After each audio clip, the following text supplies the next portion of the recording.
Welcome to the person you want to be. This is Eric Teplitz. If you've been listening to this podcast, you may have noticed that a number of my recent guests have talked about meditation and what an integral and impactful practice it has been in their lives. This was not by design, but I couldn't help but notice this pattern.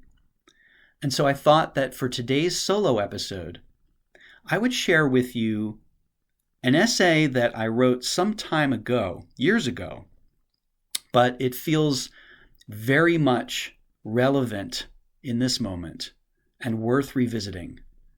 And I'm sharing it as much for my own benefit and reminder as I am sharing it with you. Funny enough, I'm not making this up. I had to re-record this episode several times over before realizing what mistake I was making, why it wasn't coming out right. So that could not be more appropriate given the subject matter of today's audio essay, which is entitled Begin Again. Last year, I began meditating in earnest.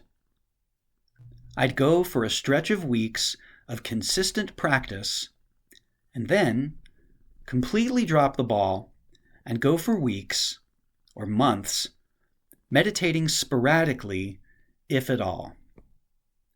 Then, eventually, I'd recommit and begin again. I went through several cycles of this. About 2 months ago, I started meditating again and have been going strong since. Not every single day, but pretty close to it. I offer no predictions about how long this go-round will last. But I take solace in knowing that if and when I do stop, and for however long, I can always pick it back up and begin again. I sit for about 30 minutes before getting ready for work each day, sometimes using guided meditation audios, sometimes not. My usual practice is some version of mindfulness meditation. It amounts to sitting still and paying attention to the physical sensations of breathing. After doing this for a time, your attention will inevitably be hijacked by your thoughts, probably a lot sooner than you think. Once you realize this has happened, regardless of how long or short a period of time has passed, you simply, as gently and non-judgmentally as possible, bring your attention back to the breath and begin again.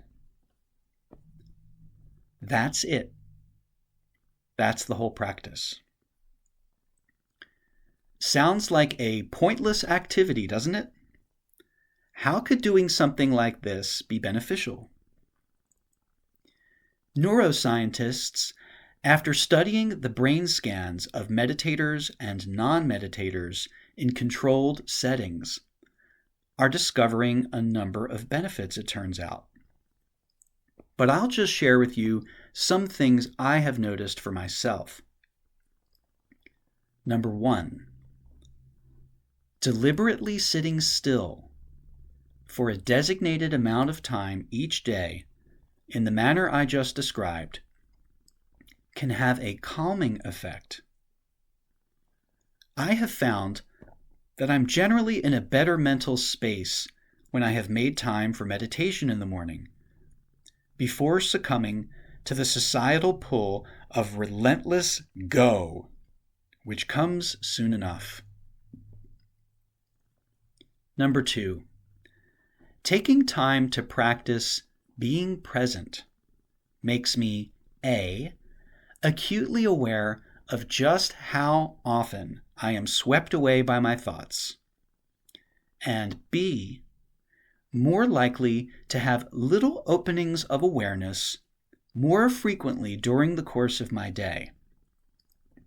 Moments of paying real attention to what is actually happening, instead of being lost in my head, dwelling on the past, projecting into the future, or just mindlessly reacting to things.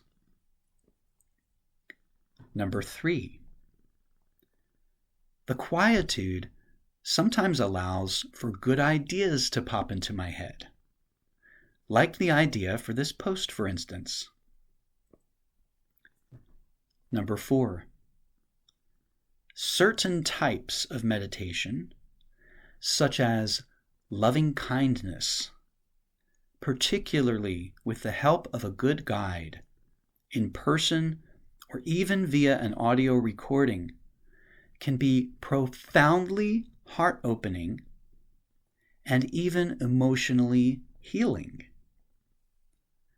It turns out that things like compassion, self-compassion, and forgiveness can actually be cultivated through silent practice.